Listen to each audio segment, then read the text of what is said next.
आप पहचान कराई अपनी, लई अपने पास जगाए जी। बड़ी बड़ाई दई आप थे, लई इंद्रावती कंठ लगाए जी। लई इंद्रावती कंठ लगाए जी। बोलो श्री प्राणनाथ प्यारे की जय। अब लीला हम जाहिर करें, ज्यों सुख सैया हृदय धरे। पीछे सुख होसी सवन, पसरसी 14 भवन। पसरसी 14 भवन। अब लीला हम जाहिर करें। प्रणाम सुंदर साथ जी, प्रणाम। सभी वितक के श्रोताजन श्री कृष्ण प्रणामी धर्म सिद्धांत का जो एक व्रत है वो पालन कर रहे हैं। और श्री कृष्ण प्रणामी साधनालय रायगढ़ से भी आप हमारे प्रेमल पिया जी महाराज की प्रस्तुति दे रहे हैं, धारा प्रवाह सुन रहे हैं। और कोपिला कुंज जी दिन के समय में वितक के माध्यम से अपने शैली में कर रही है। सबकी अपनी अपनी शैली है। साधनालय के प्रोडक्शन में भी आप देखेंगे अलग अलग शैली है, और मेरा खुद का अपनी शैली है।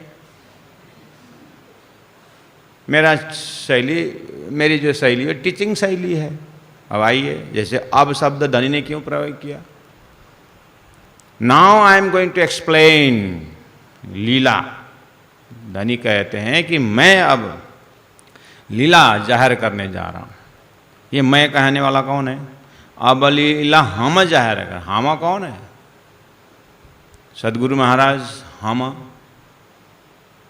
अगर ये साउंड बॉक्स हम बोले तो क्या होगा। अब हम बोलने जा रहा हूं, साउंड बॉक्स बोलेगा ऐसा। सदगुरु देवचंद्र जी महाराज के अंदर बैठ करके श्री राज जी महाराज अब हम लीला वर्णन करने जा रहे हैं ऐसे बोलेंगे तो कुछ गलत। हाँ बोलेंगे। साउंड बॉक्स ही नहीं है तो फिर कौन बोलेगा।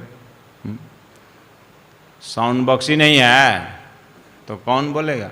आवाज़ कौन पहुंचाएगा कान तक। हाँ ये भी बात सही है।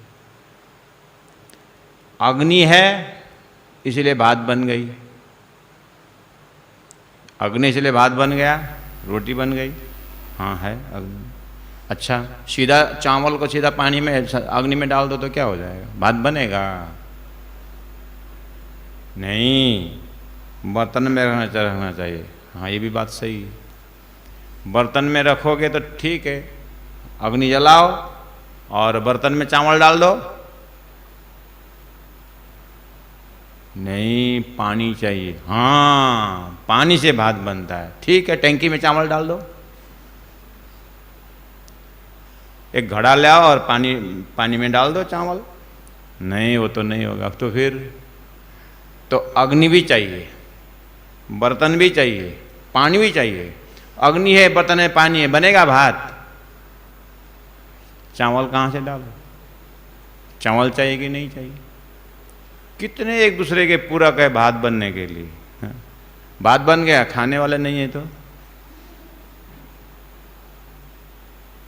खाने वाले नहीं है तो इसलिए परम धाम भी चाहिए, राज्य भी चाहिए, ब्रज भी चाहिए, रास भी चाहिए, सतगुरु चाहिए, प्राणज भी चाहिए, और आप भी चाहिए, हम भी चाहिए।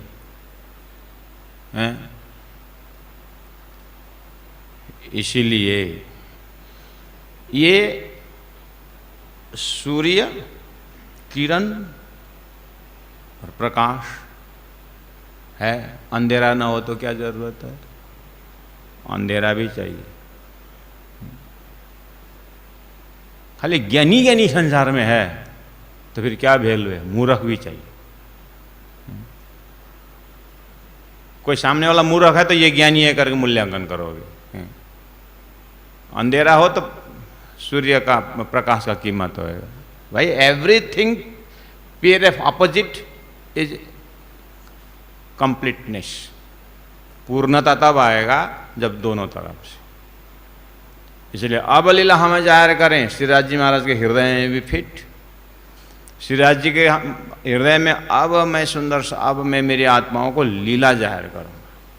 कब की बात है ये? महामति प्राणनाथ जी के श्रीमुख से प्रकट हुई चौपाइयां, प्रकाश हिंदुस्तानी, अनपसहर यहां प्रस्तुत हो रही है, तो 1715 हफ्सा जेल के अंदर रास, प्रकाश गुजराती, सटरितु, कलश स्टार्टिंग, श्रीमुख महामति प्राणनाथ जी। और प्राणनाथ जी कहते हैं मैं तो कालभूत हूं, मैं तो मूर्ति हूं, मेरे पास इतना क्षमता कहाँ है? तो बोल रहा है कौन? ये तो सदगुरु महाराज मेरे अंदर बैठ करके कर रहे हैं। और सदगुरु महाराज को पूछो, आप शुरू किए थे ना, अब हम लीला जाहिर करें। सदगुरु महाराज, अब मैं लीला जाहिर करता तो उमरकोट में क्यों नहीं करता? 14 वर्ष भागवत सुनते मैं वहीं जाहिर कर देता। मैं नहीं कर रहा हूं, तो कौन कर रहा है? तो कौन कर रहा है? तो कुल मिलाकर के समझाने के क्रम में सदगुरु महाराज इसी भाषा से समझाते हैं कि अब आपने वेद शास्त्र उपनिषद सब देखा, अब मैं परम धाम की लीला जाहिर करूंगा। अच्छा, एक तरफ बोल रहे हैं मैं नहीं कर रहा हूं, एक तरफ बोल रहे हैं हाँ। करने वाला कौन है? चलो ठीक है, ये सब झगड़ा को छोड़ करके आगे बढ़िए। एक बार तारतम का बीज जो है श्री राजी महाराज के हृदय को दर्शन करिए कि राज जी ने अभी बोला अब लीला हम जाहिर करें, कि इससे पहले भी बोले हैं पहले ले हक के दिल में, ये किसने बोला? तो पहला लय हक के दिल में राजी महाराज अक्षरातीत परब्रह्म परमात्मा, क्या बोलते हैं? अक्षरातीत परब्रह्म परमात्मा, अब मैं इन ब्रह्मात्माओं को मेरी पातशाही और मेरा प्रेम का परिचय दूंगा। अच्छा, अब लीला हम जाहिर करें। तो ये प्रकटवाणी यही प्रकटवाणी है, यही प्रकरण प्रकटवाणी है। 18 वाणी प्रकट नहीं हुई है, 18 वाणी ही प्रकटवाणी, प्रकट हुई वाणी है। यह अवतरित वाणी, ये किसी का कंपोज हिसाब से नहीं। इसी प्रकरण में प्राणनाथ जी कहेंगे कि ये की बकर जिन जानो मन, ये दानी जी ले धाम से वचन हो। तो हम यहाँ पर हम का लोकेशन पकड़ रहे हैं, अब लीला हम जाहिर करें। अगर राजी महाराज से आप हाथ जोड़ के प्रार्थना करेंगे, राजी महाराज के हृदय में प्रोग्राम क्या है कि मैंने अक्षर के माध्यम द्वारा खेल बनाया और खेल के अंदर मैंने बहुत तमाशा को बनाया, अवतारवाद भी बनाया, 5 तत्व और अवतारवाद सब कुछ, कर्म उपासना सब दे दी। अब स्टेज बिल्कुल अपने आप चलने का हो गया है। अब मैं ब्रह्मात्माओं की सूरता को भेज रहा हूँ, अब लीला हमें जाहिर करें। अब मैं मेरी पातशाही को और मेरा प्रेम का परिचय देने के लिए, मेरे लीला को जाहिर करने के लिए अब मैं भेजूंगा। अच्छा, तो अब इसी प्रकरण में 112 चौपाई में पूरा परमधाम का अब लीला जाहिर होने का है? नहीं, अब हम लीला जाहिर करें तो ये प्रकटवाणी में क्या है? बस इस अर्थ में प्रकटवाणी, इसमें अब राजी महाराज के हृदय से प्रेरित होकर के सदगुरु महाराज के मुखारविंद से जैसे ही तारतम अवतरण हुआ, तारतम द्वारा उनको आद्योपांत कार्य कारण महाकारण जब हृदय में पूरा झलझलकार हुआ, तो सदगुरु महाराज कहते हैं आप मैं परम धाम की लीला जाहिर करो। और जोश में आकर के करने वाले भी थे और पूरा परम धाम वर्णन करने के लिए शुरू भी किया था। हजम भाग गया। मानिक पाड़ आया दर्शन में तो 14 करोड़ 40 लाख बोले ही थे, बेचारा 50 पैसा कमाने वाला क्या 14 करोड़ 40 लाख समझेगा, तो भाग गया। है कि नहीं? अब थोड़ा सा सिस्टम नहीं, ऐसा नहीं, लीला भी जाहिर करनी है, इसलिए प्रकटवाणी अब यहाँ पर सिद्धांत का परिचय देते हैं। इसलिए मैं लीला जाहिर करने को जा रहा हूँ, लेकिन पहला सृष्टि का कार्य कारण महाकारण समझाते हुए जाऊंगा। इसीलिए एक ही प्रकरण में, इसी प्रकरण में महाकारण की बात भी है, उसके बाद ब्रजलीला की बात भी है, रासलीला की बात भी है, उसके बाद सदगुरु का आगमन की बात भी है, प्राणनाथ जी के आगमन की बात भी है। तो यहाँ 14 सूत्र में पूरा सिद्धांत के हिसाब से प्रकटवाणी, 18 दरबान ही प्रकटवाणी है। लेकिन सदगुरु को ध्यान करेंगे हम तो सदगुरु के हृदय में इतनी बात उछल रही है कि मैं कैसे प्रकट करूं। इस मेरे हृदय में जो धाम दर्शन से लेकर के शास्त्रों का सारा सिस्टम को मैं कैसे प्रकट करूं। इसलिए सैद्धांतिक पहला चिंतन है सदगुरु महाराज का। इसलिए उनका जो उस सिस्टम को, उस एक पैनल कार्य महाकार मेरुदंड, शरीर में अगर मेरुदंड मजबूत हो तो सब ठीक ठाक रहेगा। बाहर तो बहुत सुंदर प्लास्टरिंग है, हड्डियाँ सब बढ़िया है, हाथ भी चल रहा है, सब कुछ है, लेकिन अगर मेरुदंड टूट गया, यहाँ रीढ़ की हड्डी बोलते हैं ना, स्पाइनल कॉर्ड, अगर ये चला गया तो फिर बाहर का होना। इसी तरह सदगुरु के हृदय में आई बात कि मैं पहला सिद्धांत पक्का करूं, मेरुदंड पक्का कर दूं, उसके बाद फिर उसके ऊपर मसाला तसाला भरते जाएंगे, सुंदर बनाते जाएंगे। घर जब बनाते हैं तो अगर फाउंडेशन कच्चा है, जो मेन पिलर है अगर वो टेढ़ी मेढ़ी हो, कच्चा हो, पतला छड़ लगा दिया तो फिर वो इमारत ऊपर नहीं जाएगा और उसमें रहना भी खतरा हो जाएगा।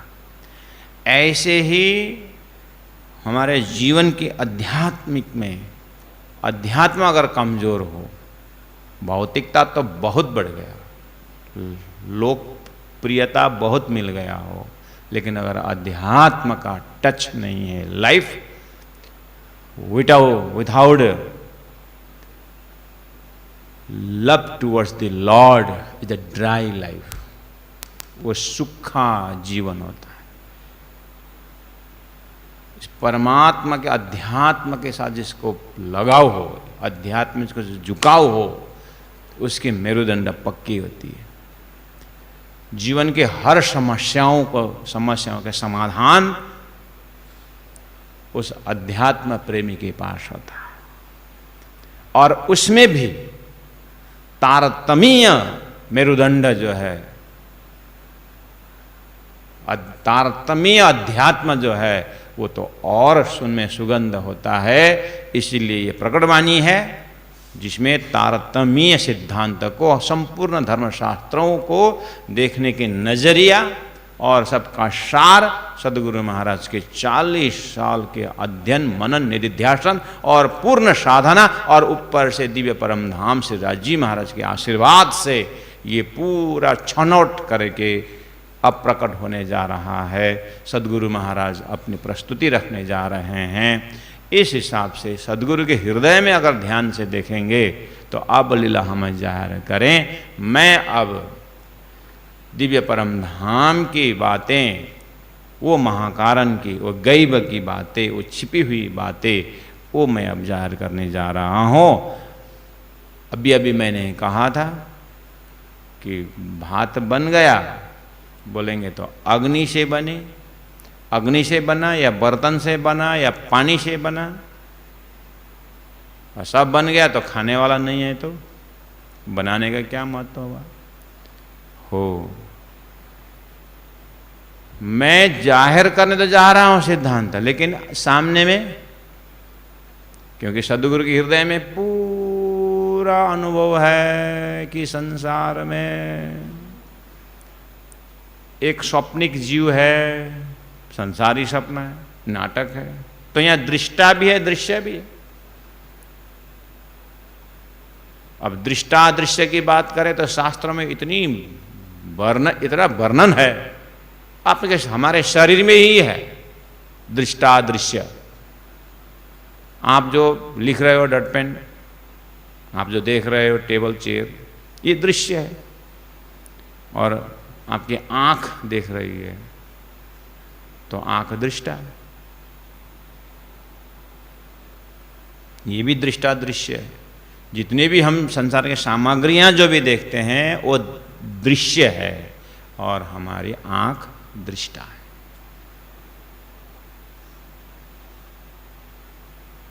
संसार में जितने भी शब्द है, जितने भी शब्द, चाहे प्राणियों का हो, चाहे कोई भी आवाज, जितने भी है वो सब दृश्य है। और आपका कान, हमारा कान जो है वो दृष्टा है। इस तरह से 5 ज्ञानेंद्रिय हमारे पास, वो संपूर्ण इंद्रियां जो है वो दृष्टा है, और इंद्रियों का जो विषय है वो दृश्य है। अब आप संपूर्ण गुणांग इंद्रियों को ध्यान द्वारा चिंतन करिए और उसका विषय जो जो भी आपके ज्ञान है, आकाश, वायु, शरीर,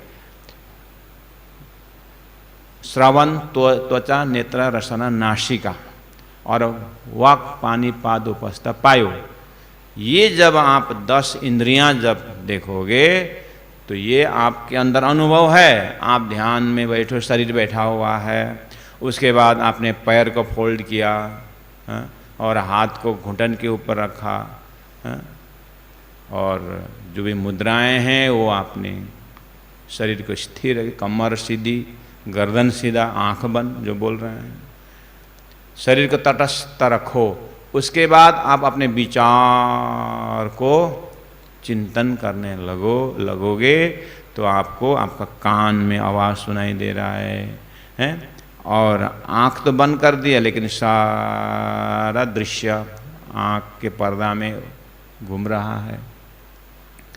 इस तरह से जब आप चिंतन करोगे तो यहीं पर दृष्टा दृश्य मिलते जाएगा।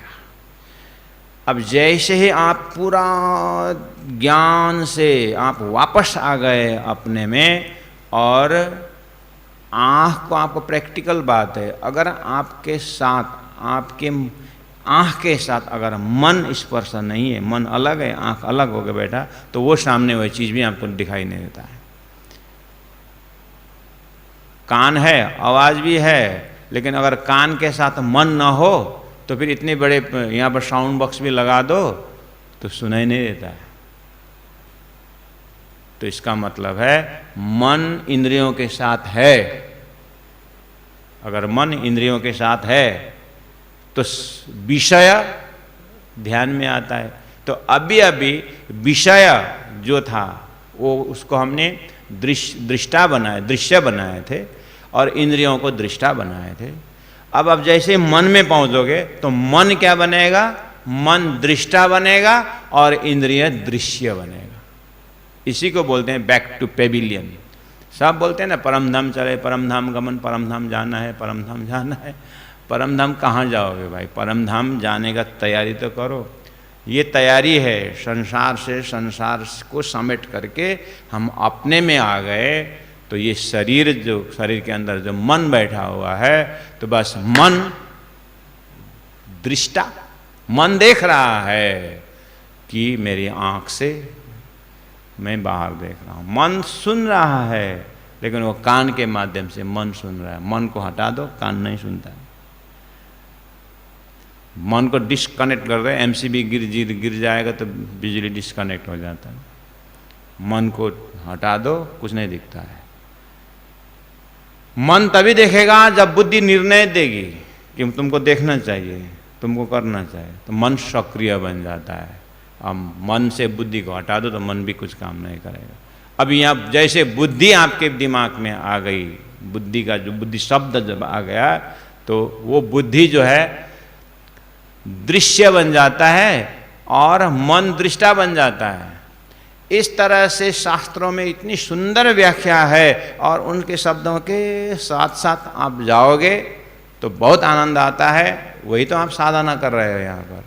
लेकिन मज़े की बात है कि जब हम क्लासेस करते हैं, चिंतन कराते हैं, इस तरह से लेक्चर देते हैं, तो कंपलसरी बैठना पड़ता है। लेकिन जो चीज़ हमें सिखाई गई है, पद्धति बताई गई है, उसके रास्ता में चलना जो है वो ज़रूरी है। इसीलिए यहाँ पर अबलिल हम जाहिर करें तो ये पात्र कौन है? यूं सुख सैया हृदय धरे के विषय में मैं बताने जा रहा हूँ। तो सैया कौन है? पात्र कौन है? यहाँ पर सैया पात्र है, तो सैया कौन है? बस अब हम लीला तो जाहिर करने जा रहे हैं, लेकिन लेगा कौन? लेने वाले पात्र भी तो चाहिए। वो पात्र जो है दृष्टा में है कि दृश्य में? ये संसार नाटक को देखने वाले में है कि खेलने वाले में? वो निर्णय करना है। इसीलिए चौपाई ने तो निर्णय करके बताया है। वो चौपाई ने तो निर्णय करके बताया, लेकिन किस तरह से निर्णय करके बताया वो हम बता रहे हैं। दृष्टा दृश्य के एंगल से अगर हम ये पात्रता के हिसाब से जाएं तो 5 तत्व, 6ठी आत्मा, शास्त्रों सबों की ए मत। बस शास्त्रों ने आत्मा को दृष्टा बनाया और बाकी सबको दृश्य बनाया। ये शास्त्रों ने पहले ही कह दिया है। महामती प्राज्ञ जी सदगुरु महाराज या तारतम धरती में आने के बाद वेयर द शास्त्र एंड्स तारतम बिगिंस। तो शास्त्र कहाँ एंड हुआ है? आत्मा में आकर के एंडिंग हुआ। उसको दृश्य बनाया, उसको दृष्टा बनाया। बाकी अपने अहम, चित्त, बुद्धिमन ये सब दृश्य है। अब साक्षी भाव से संसार में जीना करके ये निचोड़ बता दिया। अब आत्मा हो गई दृष्टा। अब वो आत्मा दृष्टा होने के बाद आत्मा से बात करो। अब दृश्य से क्या बात करना है? दृश्य तो जड़ है, प्रकृति है, और उसमें चेतन भरने वाला तो आत्मा है। इसलिए आत्मा ही चेतन का स्टोर हाउस है शरीर में। इसलिए अब लीला हम जाहिर करें जो सुख सैया हृदय धारे, वो आत्मा तक जो पहुंचा हुआ है वही मेरी बात, मेरी लीला को समझ पाएगी। क्योंकि लीला शब्द आत्मा, परात्मा, परमात्मा, परमधाम, उस अखंड अलौकिक तरफ जाता है। लेकिन व्यवहार जब बात आती है, व्यवहार बिल्कुल दृष्टा दृश्य होकर के ये ट्रांजैक्शन में आ जाता है। ये व्यवहार अलग चीज़ है और लीला अलग चीज़ है।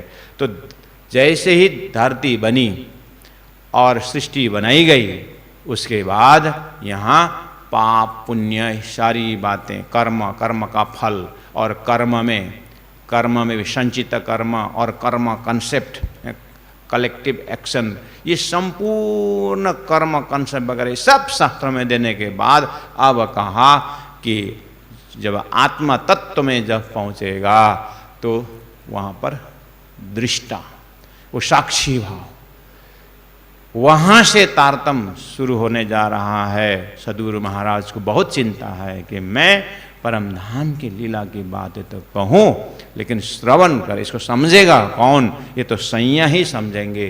तो सैया अगर शास्त्रों के भाषा में कहा जाए आत्मा तत्व में है, लेकिन आत्मा में भी एक जो है रिफ्लेक्टेड कॉन्शियसनेस है, और एक डुप्लीकेट कॉन्शियसनेस है, और एक ओरिजिनल कॉन्शियसनेस है। वो जो सुपर कॉन्शियसनेस, जो अक्षरातीत परब्रह्म परमात्मा के धाम से आई हुई जो आत्मा, जो सुरता है, वो धरती में जो शास्त्रों ने जो आत्मा शब्द में एकदम प्योर शुद्ध चैतन्य स्वरूप में जब पहुंचाया है, अगर वहाँ खड़े होकर के देखेंगे तो ये धनी की वाणी यहाँ से निकल रही है, तारतम्य कॉन्सेप्ट निकल रहा है, लेकिन रिसीव करने रिसीवर कौन है? वो रिसीवर जो है परम धाम की आत्मा है। उस ट्रांजैक्शन, उस ट्रांसमीटर में अगर रिसेप्टिव पावर न हो तो वो कुछ नहीं होने वाला है। तो लेने वाला कौन है? तो धनी ने अपने टर्मिनोलॉजी में कहा, तारतम्य टर्मिनोलॉजी में संज्ञा शब्द प्रयोग किया है। ये संज्ञा शब्द एक एक हर शास्त्र, हर सिद्धांत का अपने अपने एक शब्दावली होता है। वो शब्द का लोकेशन अगर पकड़ में नहीं आया तो इसी को बोलते हैं इलम, यानी इसी को बोलते हैं ज्ञान के परंपरा, इसी को बोलते हैं गुरु के परंपरा, इसी को बोलते हैं कि एक सैद्धांतिक परंपरा। उस शब्दों का अगर थोड़ा सा भी मिसयूज हो गया, उसका अर्थ अलग थोड़ा सा तोड़ मोड़ हुआ तो सारा सिस्टम खत्म हो जाता है। चाहे साइंटिफिक लौकिक संसार के जो ज्ञान हो, चाहे आध्यात्मिक ज्ञान, शब्दों का इस्तेमाल कैसे कर रहे हैं, इसलिए पहला शब्द का ज्ञान होना चाहिए, शब्दार्थ, उसके बाद लक्ष्यार्थ, उसके बाद भावार्थ, तब जा करके एक कॉन्सेप्ट क्लियर होता है। अभी जितने भी लोग एक धर्म का दूसरे धर्म में निंदा करना, ये करना वो करना, क्यों ऐसा हो रहा है? क्योंकि उनके अपनी टर्मिनोलॉजी से बात कर रहे हैं, हम उसको अपने पूर्वाग्रह से उसको उस फर्मा में डाल करके अनर्थ निकाल सकते हैं। इसीलिए किसी महापुरुषों ने, किसी भी ऋषि महर्षियों ने, कोई भी चिंतक दिव्य स्वरूप से जो ज्ञान आया है धरती में, उसका इस्तेमाल परमात्मा ही, उसका जैसे शब्द संसार में आता है, शब्द का समझाने वाला भी साथ साथ आता है। अगर अपने मन में आया, मन मस्ती से अगर उसको अर्थ करने लगेंगे तो ये उपद्रव मच जाएगा। इसीलिए हम संज्ञा शब्द का तारतम्य लोकेशन बता रहे हैं। वो आत्मा तक शास्त्रों ने पहुंचाने के बाद उस आत्मा तत्व में भी अब जो है ब्रह्म तत्व का प्रवेश होता है, ब्रह्म आत्मा शब्द का प्रवेश होता है, जिसको सुरता कहा जाता है, जिसको दिव्य परमधाम की ब्रह्मात्मा शब्द कहा जाता है। और वहाँ से जा कर के ये तारतम्य जो मैं आगे बताने जा रहा हूँ, धनी कहते हैं कि वो संज्ञा ही हृदय में धारण कर पाएंगे। उसके बाद पीछे वो सुरता जो है जीव को समझाएगा, जो शास्त्रों ने जीव शब्द प्रयोग किया है, सपनिक जो जीव है वो समझेगा। उसके बाद वो जीव भी अपने मन को, अपने चित्त को समझाएगा, अपने बुद्धि को समझाएगा, और उसके अपने मन को समझाएगा, और मन धीरे धीरे समझ करके फिर इंद्रियां समझ जाएगी। इस तरह से पीछे सुख होशी सवन्ना और जितने भी शरीरधारी है जीव, वो सब धीरे धीरे महाप्रलय तक अपने समझते जाएंगे। पसरसी 14 भवन, और जीव का मालिक जो है ब्रह्मा विष्णु महेश में भी ये परमधाम की बातें पहुंचेगी। शेष नारायण पहुंच जाएंगे, आदि नारायण भी समझ पा जाएंगे, अक्षर ब्रह्म भी समझ जाएंगे। इस तरह से परमधाम की बातें आगे होता जाएगा। लेकिन मैं पहला कॉन्सेप्ट तो रखूं, मैं सिस्टम तो रखूं। ये अक्षरातीत परब्रह्म के हृदय से ही सदगुरु के ऊपर जैसे ही ये कृपा हुई तो सदगुरु महाराज धरती में ये ज्ञान देने लगे। तो वहाँ से ये शुरू होकर के धनी ने अब आज्ञा दिया सदगुरु को कि सदगुरु ये बात बताने जा रहे हैं। अब पूरा सृष्टि का कॉन्सेप्ट आगे से शुरू होगा। इतने शब्दों के साथ अभी का ये जो एक चौपाई के जो बैकग्राउंड और उसके भाव को सुन करके हम ऐसे तैयार रहें, अच्छा हमको जैसे हम अभी रात्रि का समय आ रहा है, जैसे हम सोने को जाएंगे तो सोने के अब मैं सोने जाऊंगा करके जैसे बोलेंगे तो हम हमारा मन धीरे धीरे जो खेत में काम कर रहे हैं वो घर में आ जाएंगे, दुकान में कर रहे हैं वो भी घर में आ जाएंगे, और घर में आकर के अपनी झोली तुम भी सब रख देंगे, हाथ हथियार सब रख देंगे। उसके बाद हाथ धो करके सारा धो करके कमरे में रहेंगे, अपने जाएंगे। उसके बाद सब तैयारी करते करते अब मैं सोने जाऊंगा बोलेंगे तो फिर दिन का ड्रेस भी उतारेंगे, अब फिर अपना घर का ड्रेस पहनेंगे। ऐसे करते करते अब एकदम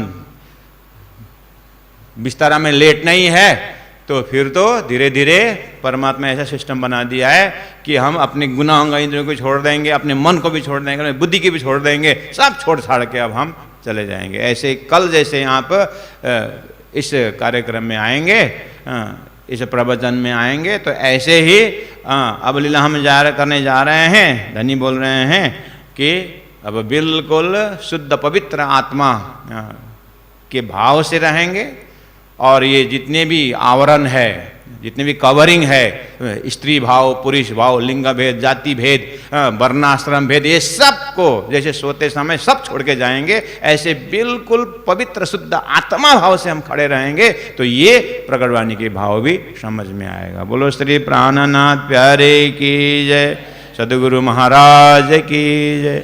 अब लीला हम जहर करें, ज्यों सुख सैया हृदय धारे, पीछे सुखा होसी सबन्ना, पसरसी 14 भवन, पसरसी 14 भवन। बोलो श्री प्राणनाथ प्यारे की जय।